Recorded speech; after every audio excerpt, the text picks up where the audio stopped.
Hai teman-teman, kembali lagi bersama saya David Cahyadi.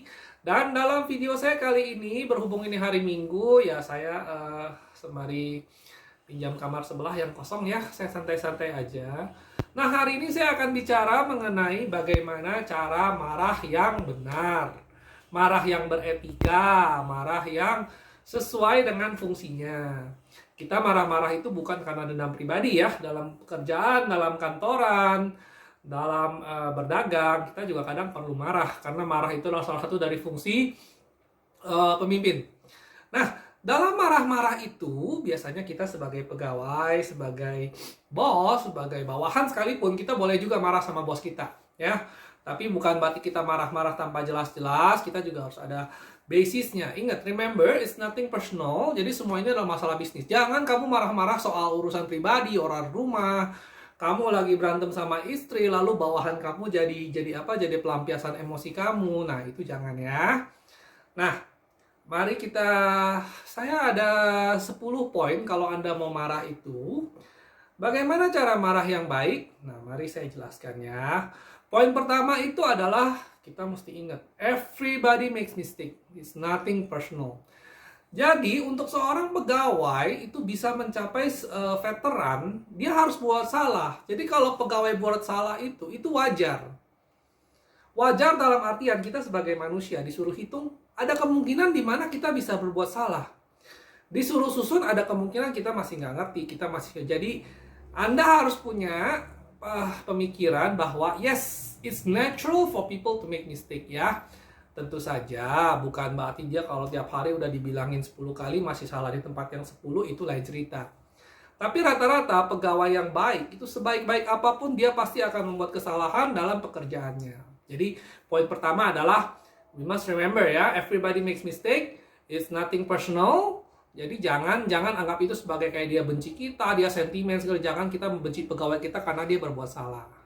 Oke? Nah, poin kedua saya adalah kalau misalkan Anda ingin marah-marah, ingat satu ya, do it privately. Apa itu do it privately? Jangan maki-maki orang di depan teman-temannya satu meja, depan satu kantor, satu lantai, atau jangan teriak-teriak di lapangan. Karena kenapa? Karena hal itu sangat-sangat tidak baik untuk moral si karyawan. Nanti dia akan merasa sangat direndahkan, dia bisa nanti akhirnya kalau kamu marahin orang di depan umum, itu namanya is already personal. Jadi kamu gimana ya? Bayangkanlah kita dalam posisi karyawan, kita juga nggak mau kan dimaki-maki depan orang kan? Nah, jadi jangan sampai kita lakukan hal itu. Privately dalam artian apa? Kalau misalkan pegawai saya bikin salah, oke. Saya ngomong secukupnya di luar, kamu masuk ke ruangan saya. Saya tutup pintu, nah di sanalah saya mulai proses ngomel-ngomel saya. Oke, jadi maksudnya privately itu di sana ya jangan di depan umum. Nah yang ketiga itu calm and prompt. Nah prompt itu apa? Prompt itu kalau misalkan terjadi kesalahan setelah masalahnya beres. Jadi jangan kalau misal terjadi krisis Anda buru-buru pengen marah-marah, Anda buru-buru pengen ngomel-ngomel, jangan. Beresin dulu krisisnya sampai semua situasi sudah terkendali. Tapi jangan terlalu lama juga. Jangan mungkin bulan depan Anda baru ngomel sama dia ya udah ngajin cerita gitu loh, langsung ajak masuk ke ruangan Anda dan usahakan Anda sebagai pengusaha, Anda sebagai bos, Anda sebagai pimpinan, Andanya juga nggak panik. Termasuk saya, walaupun mungkin kadang kesalahan yang dilakukan cukup besar, cukup merugikan, tapi kita jangan sampai kelihatan sama pegawai kita lost control. Kita tetap harus calm and panik. Oke, ini kesalahannya begini. Kamu bisa jelaskan nggak? Kenapa ini terjadi segala macam, ya kan? Nah, terus poin keempat adalah jangan cuman ngomong. Anda juga harus bisa mendengarkan. Jadi ada feedback ya. Kalau misalkan terjadi kesalahan, kamu harus tanya, oke, ini kenapa kesalahan bisa terjadi? Coba Anda ceritakan menurut versi Anda. Kita jangan selalu melulu buru-buru menghakimi, buru-buru kamu tuh begini-begini, kamu harusnya begini-begini. Nanti dulu. Karena ingat ya, tujuan kita itu bukan untuk menghukum. Tujuan kita itu untuk supaya pegawai ini lain kali bisa menjadi pegawai yang lebih baik. Kalau saya, pegawai yang bikin salahnya, memang saya lihat manusiawi, memang tidak ada niat sengaja atau apa, saya akan berikan kesempatan. Karena ya seperti kata saya tadi, semua pegawai itu butuh untuk melakukan kesalahan untuk bisa menjadi pegawai yang baik. Kalau saya rasa pegawai saya sudah tidak bisa dimarahin, sudah tidak bisa dinasehatin, ya sudah, saya PHK sekalian gitu loh. Saya tidak mau menghabiskan waktu saya untuk orang yang tidak bisa diajak kompromi. Jadi bukan saya kejam, tapi ya memang kalau kamu udah 10 kali dibilangin di tempat yang sama masih kamu lakukan, ya berarti kesalahan bukan di pihak saya tapi di pihak Anda gitu kan. Nah, oke. Jadi sekarang saya akan masuk ke poin 5 ya. Jangan fokus pada sifat-sifat pribadi, tapi fokus pada kesalahan dia. Apa maksudnya? Maksudnya begini, kalau misalkan dia salah hitung, kita jangan bawa urusan yang lain. Jangan bilang, oh kamu memang orangnya teledor, pemalas, segala macam. Enggak. Itu adalah masalah yang berbeda. Jadi jangan dicampur adukan ya.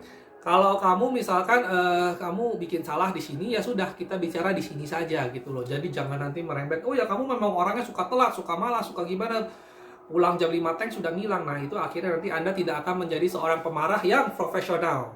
Oke, pemarah yang profesional. Nah, yang keenam itu be specific. Be specific itu apa? Maaf saya seperti nyontek ya. Saya juga lagi pilek. Nah, be specific itu artinya Anda harus bilang, oke, kesalahan Anda gini, bukan jam lah ya. Hari sekian Anda melakukan tindakan ini, harusnya begini, harusnya begini, harusnya begitu, bukan boleh begini. Jadi jangan Anda bilang, jangan Anda ngomelin, menurut saya kamu malas. Menurut saya kamu kurang rajin, karena itu semua subjektif. Jadi kalau dia bikin kesalahan, kesalahannya harus bisa dipinpoint, kesalahannya harus bisa dikuantifikasi gitu loh. Kamu bikin salah, kamu harusnya begini, kamu nggak boleh begini. Jadi jangan bilang, oh kamu kurang rajin menurut saya, kamu harus lebih rajin lagi. Jadi itu nggak aci lah kalau istilahnya bahasa saya ya. Nah kalau misalkan untuk 7 itu kita harus maintain, explain the standard. Jadi apa?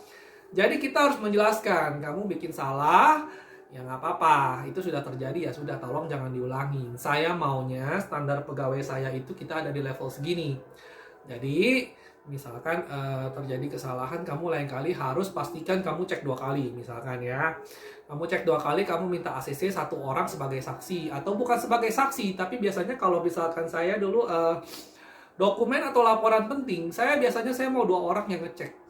Karena kenapa? Karena mungkin saja terjadi kesalahan. Namanya kita bikin dokumen banyak kan, mungkin saja terjadi kesalahan gitu. Jadi kalau ada 2 orang yang ACC, itulah kertas laporan ada 2 orang minimal, si A ngecek si B ngecek si A. Jadi bukan untuk saling menyalahkan, tetapi untuk sebagai safety procedure supaya ada 2 orang yang ngecek.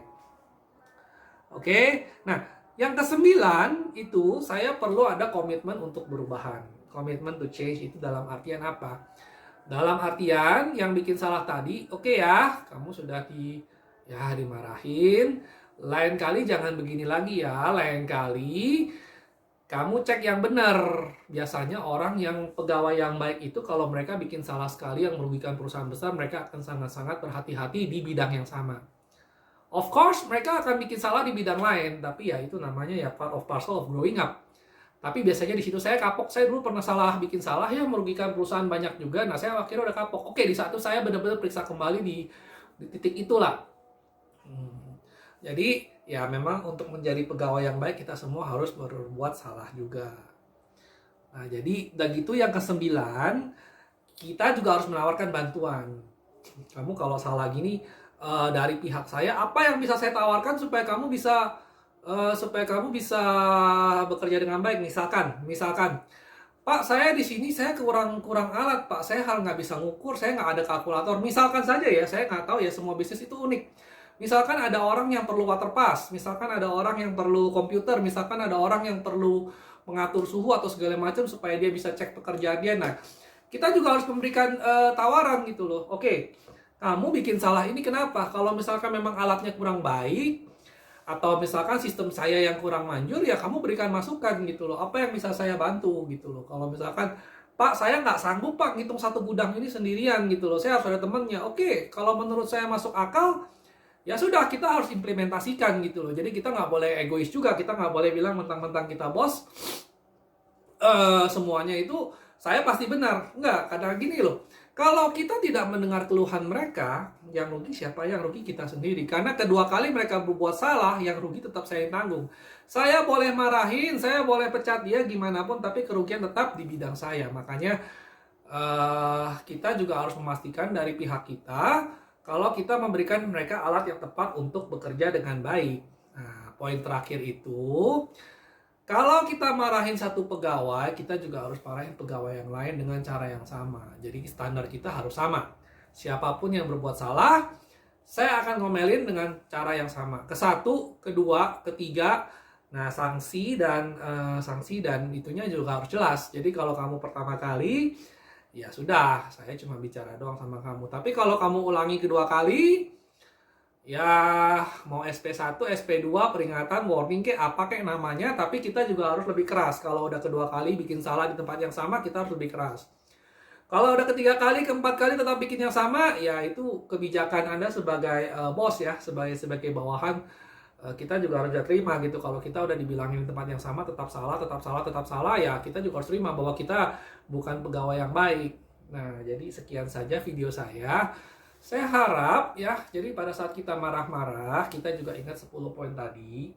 Jadi kita bisa marah-marah dengan profesional. Karena marah itu memang walaupun tidak senang, saya juga maunya saya baik sama semua orang. Saya bisa hahaha ngopi bareng, tapi prinsip saya adalah kita nggak bisa menyenangkan semua orang. Kita harus pilih gitu. Ada saat dimana kita harus marah, ya kita marah. Jadi kita nggak bisa bilang, oh saya nggak mau marahin orang, takut nanti saya nggak disukai sebagai atasan segala macam. Ya itu resiko pekerjaan, kita nggak bisa bilang begitu. Nah, cuman harapan saya, video saya ini mengajarkan bahwa marah itu juga ada caranya, supaya Anda bisa marah secara profesional. Jadi kalau Anda marah secara profesional, pegawai Anda juga akan respect gitu, karena dia tidak merasa Anda semena-mena, Anda tidak objektif, Anda tidak adil gitu. Dan ingat lagi, sekali lagi yang paling penting adalah it's nothing personal. Jangan marah-marah menjadi karena Anda tidak suka, Anda benci sama dia, jadi tiap hari kasihan dia datang Anda diomelin terus gitu kan. Kalau ada pegawai seperti itu, lebih baik sudahlah PHK saja dia sudah, daripada dia membuang waktu Anda. Dia juga nggak enak, lebih baik Anda PHK saja ya. Jadi bos gitu kan nggak boleh kita take it personally. Kita nggak boleh dendam karena kita nggak suka sama dia. Kita harus bersikap adil dalam perusahaan ya. Nah, jadi sekian saja, semoga video saya kali ini bisa membantu, dan kalau Anda suka Anda bisa like and subscribe. Dan masih banyak lagi video-video seputaran bisnis dan manajemen yang akan saya adakan setiap minggunya. Oke, sekian saja dan terima kasih.